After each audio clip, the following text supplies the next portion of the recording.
Today is July 1st, 2014. 6 months have passed. That's 181 days. And I'm not sure if this is news to you, but 22 military vets commit suicide every day. So we have lost 3,982 military veterans.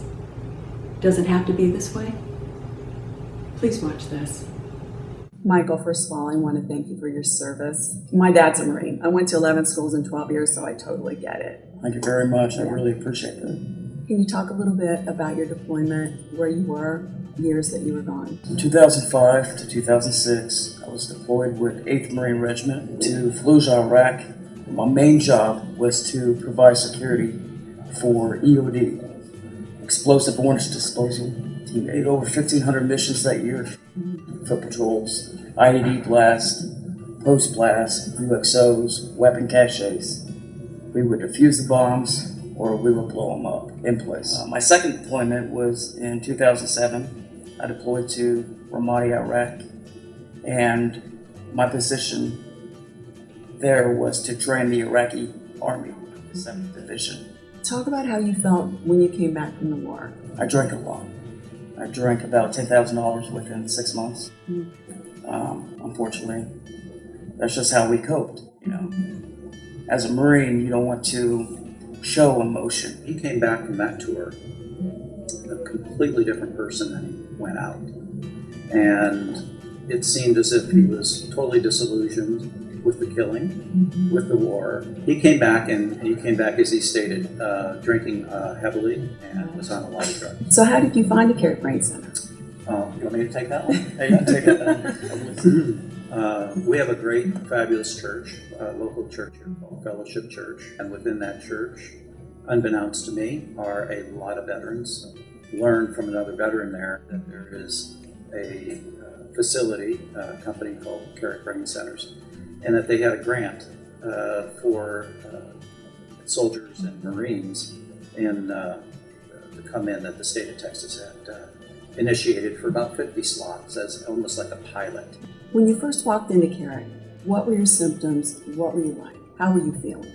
A dark place at the time. Within the first week of treatment, I saw a tremendous amount of change in my sleeping abilities and the tremors that I have. How long were you here? I was here for 2 weeks. Okay. And then I was not ready to go home. I was given another week. I lived in depression for 8 years. I saw the light at the end of the tunnel. It was just very humbling, very humbling. How are you doing now? What are your future plans? Are you going back to school? I did school. Okay. I used my GI Bill for that. I still have a few other courses to do to receive my bachelor's degree. In the long run, my dream job is to become a Texas game warden or work with veterans. I want to give back. I think it's important for everyone to know that I think every parent of every veteran are searching for ways to help their children coming back from these wars. They grow up so quick. We all search constantly as parents for what can we do to help our kids. But our kids come back and they're in their mid-20s.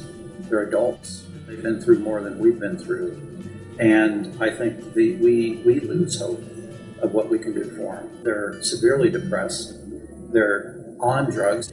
We need to be looking at these alternatives. We need to be accelerating this kind of thinking around how technology is changing the scope and landscape of the mind and how that then affects the body. And I feel that what I saw when he walked in here was very, very depressed. I was very worried about him, again, like I was constantly with suicidal thoughts. But to hear him 1 week and 2 weeks into this program to come out with telling me on the phone that, my gosh, first time I've seen blue sky in 5 years, first time I feel there's hope. And so I think it's just very, very, very critical that we take a faster approach to these kind of solutions as a parent. What I've seen when he walked in to what I see him walking out and where I see him today. It's been a tremendous success for us And we're very blessed and fortunate to get that opportunity. We want it for every veteran. This is just one Marine story. It's a work in progress. If you have a husband, a brother, a sister, a father or a mother that is a military vet and that is struggling, there are many. We see it on the news every night. So reach out, don't give up. There are places that can help you. I'm an independent sports and medical journalist. No one's paying me for this. If you want more information, check out that website.